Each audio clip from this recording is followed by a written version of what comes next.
Good morning, Year 3, and welcome to week 2 of your reading and grammar lessons with me, Miss Panata. Before we start today's lesson, how are you all? I hope you've had a really good weekend. If you want to share anything you've done on the weekend, please leave a comment below or send an email to the Year 3 email address, which I put on the screen right now. And remember that at the end of the lesson, when you've done your work, that's the same email address that you need to send your pictures to so that I can see it. Before we start today's lesson, I've got a checklist for you. Can you make sure that you've done all of these things before you carry on with the video? If you need to do anything or you've forgotten something, just pause the video, go and do it, and then come back and press play once you're ready. So the first thing is, get a pencil and a piece of paper. You are going to need it in about 30 seconds time and probably for the rest of the lesson. So do that first. Once you've got your pencil and paper, go ahead and reread chapter 1 of Evie in the Jungle. If you've been following the lessons from last week, you should already have Evie in the Jungle downloaded either onto your laptop, your tablet, your phone, or if you have a Kindle, onto your Kindle. If you have not downloaded this yet because you missed some lessons next week, do not worry. You have a chance now. Go to last Monday's reading video, which is from the 20th of April 2020. And in that video, I explain how anyone and everyone can download that book for free so that they can carry on following the lessons that we're going to be doing for the rest of summer term, based on this book called Evie in the Jungle. So, pen and paper, read chapter 1, and then come back and press play on this video. So if you're watching this video, you should have a pen and paper, and the first thing you need to do is to write the date. Year 3 reading and grammar. As you can see, reading and grammar lessons are now merged into one.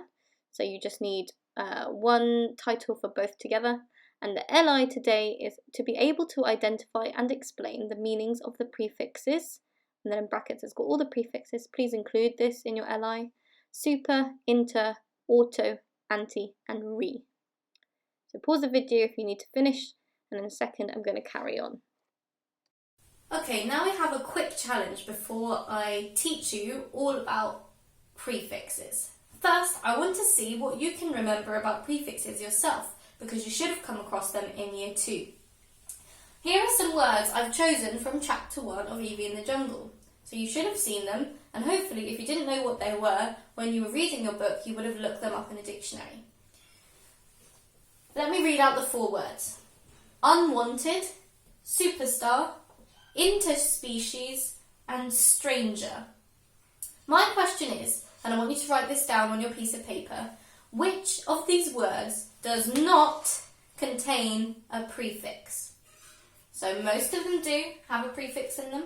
If you're not sure what a prefix is, have a guess. But I want you to write down which of the words does not have a prefix in them. I'm going to read them one more time. Unwanted, superstar, interspecies, or stranger. I'll let you finish off writing.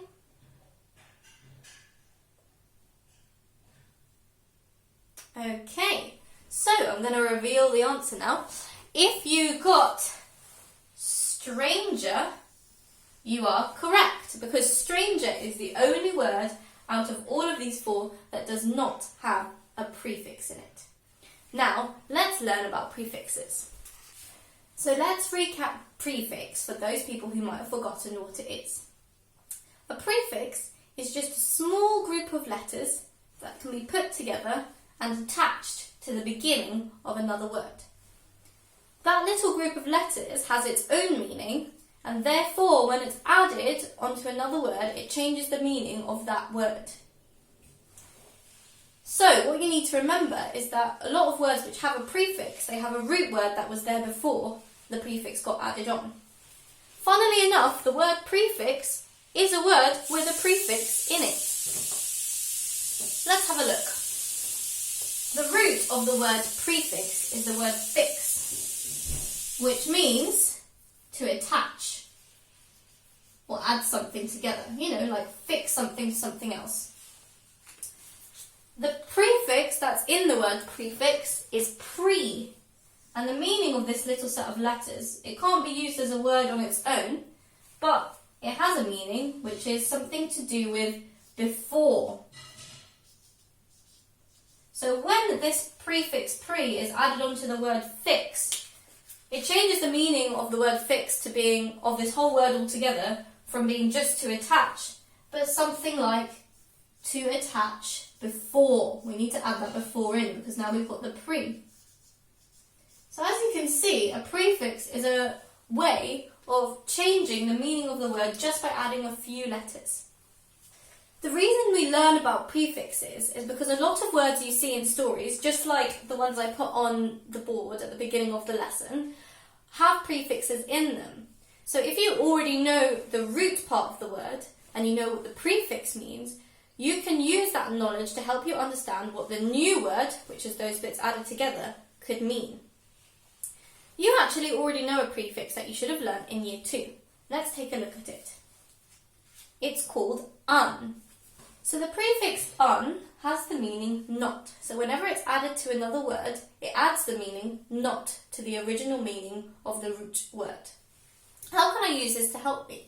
Well, let's imagine I saw this word when I was reading and I have no idea what it means. Unwanted. So I'm not sure what that means. But I can see that it's got a prefix, un. So it's something to do with not. I've got to add that meaning in there somewhere. But that's not the whole meaning of the word. I also need to look at the root. Well, what's the root? Well, it's the rest of the word.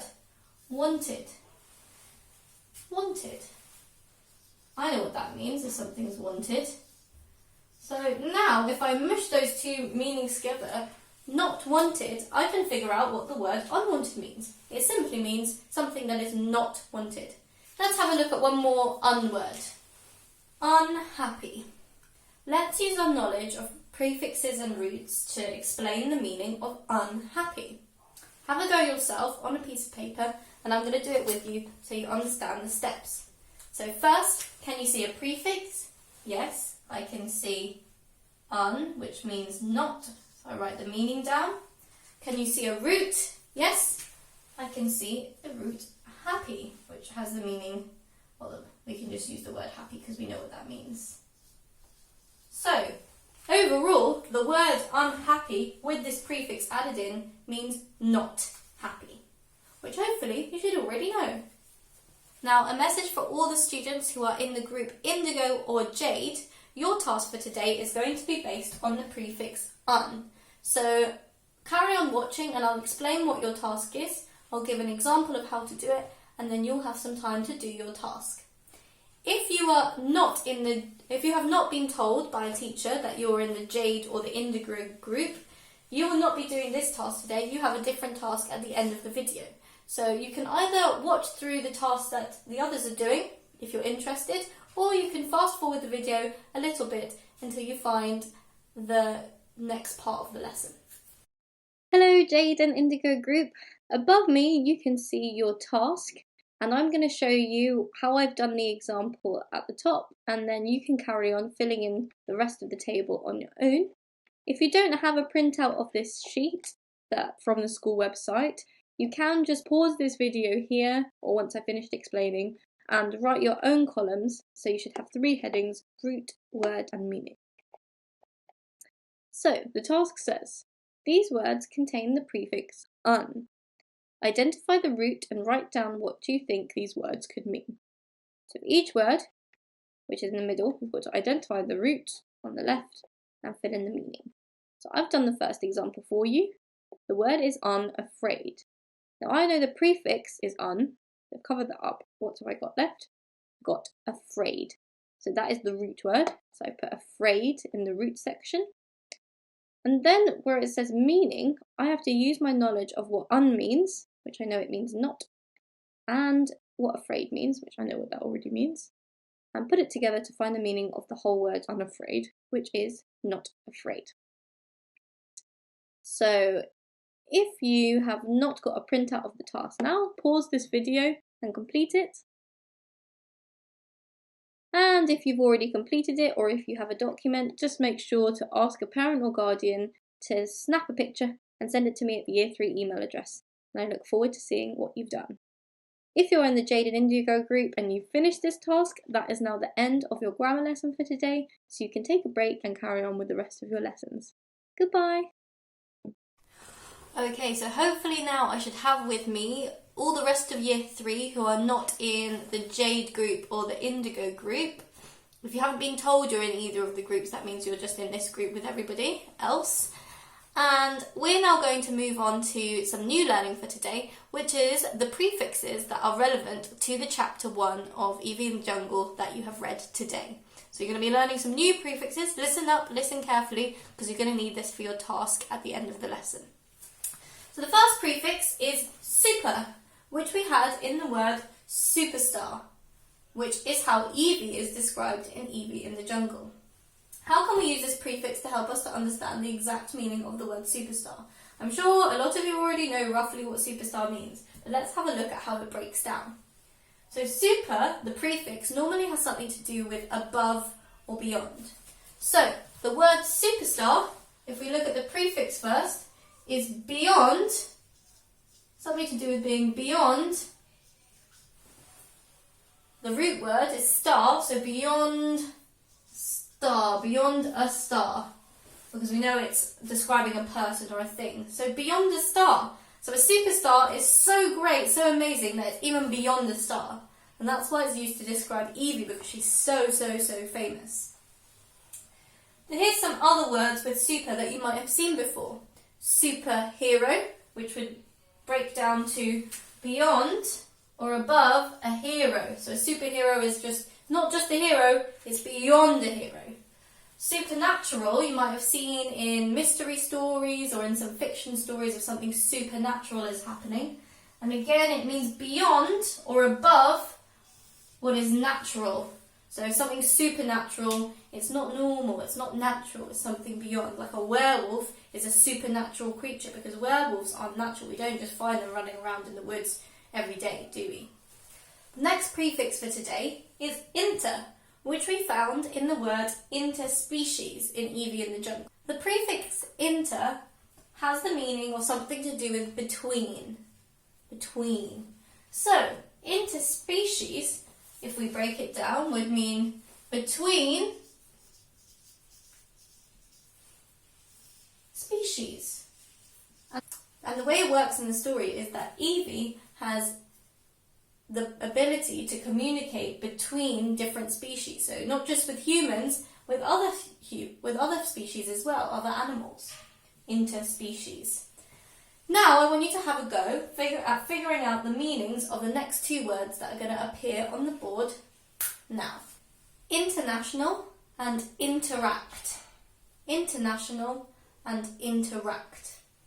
Remember to break down the word into the prefix and the root and try to join the two parts of meaning together. The meaning from the prefix and the meaning from the root word.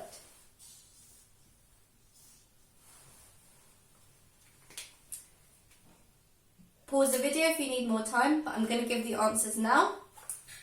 International would mean between nations. So something to do with between nations. So if something's international, it normally involves more than one nation or country. Interact means to act between people, or the acting between people. So if you watch somebody interact with somebody else, you're watching how they act, how those two people act between each other or act between themselves. It's a bit of a tricky one, but it still kind of has the same meaning of between, which helps us to kind of understand what interact means. Right, the next one is auto, another prefix, which normally has something to do with the self or something doing something by itself. So, for example, a lot of you should have seen the word autobiography this year. So we've got the prefix auto and the root word biography, which, if you remember, is a biography that you write about yourself. Right, so now you know about autobiography, can you figure out what autopilot might mean? Remember to separate the root from the prefix.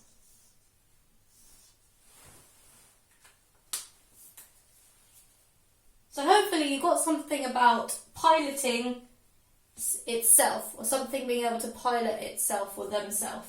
And that's exactly what it means. Sometimes you might have a machine, like a helicopter or a plane, some sort of vehicle that is able to pilot itself or drive by itself. So if you put a plane onto autopilot, you don't need anyone there pressing the controls or telling it where to go.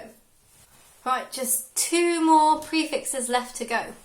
This one is anti, which anti, the prefix carries the meaning against or opposite of. That's kind of roughly what it adds to the root when it's fixed on. So here's a word that you should have seen a lot ever since coronavirus started, antibacterial. What does antibacterial mean? Separate the prefix meaning and the root meaning and then fix them together and try and figure it out. Antibacterial, write it down, press pause if you need to. And then we've got antisocial. What could both of these words mean? Antibacterial and antisocial. Right, hopefully you got antibacterial is something to do with being against bacteria. And that's exactly what it is. A soap or a hand gel that's antibacterial fights off and gets rid of bacteria. It's against them. Antisocial could be against social or opposite of social. I think it makes more sense that it's opposite of social. That's another meaning of the prefix anti. So antisocial is the opposite of being social. So it's behaviour, often behaviour is described as antisocial. So it's the type of behaviour where you're not really being social, you don't want to hang out with people, and you're actually not being very friendly. And finally, we have the prefix re, re, and that carries the meaning again or back. I know it seems strange that it's those two, but let's see how they're used in some words that contain this prefix. We've got here redo, replay, and reappear. Pause the video and write down what do you think they mean. Redo, replay, reappear. Okay, now if you've unpaused, you hopefully have an answer for each of these. Redo literally means to do again. So we've got the root meaning, which is do, and the prefix meaning, which is again. I'm often telling people in CCOL class to redo their work when they use messy handwriting or they forget to write against the margin. Replay, you might have seen that a lot if you're watching a video. If you want to replay it, you might even want to replay this video, means you want to play it again. And reappear, so if something appears, just comes out of nowhere. For example, Miss Panata appears, and then if I do it again, I could say Miss Panata reappears. Okay, so here are your 5 new prefixes, which I'm going to go to this side, for today that you need to remember. Please pause the video and write them down because you're going to need them for the task. So pause the video now. You've got super, inter, auto, anti, and re, and I've written all the meanings of each prefix so that you know for your task how to decode them. Today I've got a very interesting challenge for you, which is all about alien words. So I'm going to read what task is. I'm going to show you one example of how to answer the question, and then you're going to have a go at finishing off these questions on your own. So you are going to need either to pause the video at the end of this explanation so that you can look at each question and write your answer, or you're going to need a parent or guardian's help to get the worksheet from the Grange School website. The task says, using your knowledge of prefixes, think about what these alien words could mean. The meanings of the root words have been given to you. So, we know prefixes, and we can see that all of these words have prefixes on them in English, but the root words are in alien language. So, we need to use this key, which tells us what each of the root words means, to figure out the root word meaning and the main word meaning. Okay, let's have a look at question 1. We can see what parts of the word that there are. Well, we've got a prefix, and then we've got a root word over here. Now, I know the prefix means, re, means something to do with back or again. So what I'm going to do, and I'm going to do this in a red colour so that you can all see what the answer part is I'm going to write down first the meaning of the prefix. So let's say again. And then I've got the root word, which has got these funny symbols, and if I have a look, I can see that that is the same as this bit here, this bit which says marry. So the root word means marry. Now I've got two meanings, again marry, again marry. Well, what does that mean? I can see that it's a verb, so therefore if I turn this again marry, I can actually turn this around into something that makes sense. To marry again. And therefore, I know that that is my answer because I have decoded the prefix and I've decoded the root word using my key and using my knowledge of prefixes. So for each one, you need to break it down, figure out the meaning of the prefix, figure out the meaning of the root word, and then write what kind of meaning you get when you put it all together and make it make sense. It's okay to show your working like I did with this bit, and then once you've got your final answer, just cross out the bit which was showing your working and show me your final answer in nice, neat handwriting. Good luck, and I look forward to seeing who can decode every single one of these words.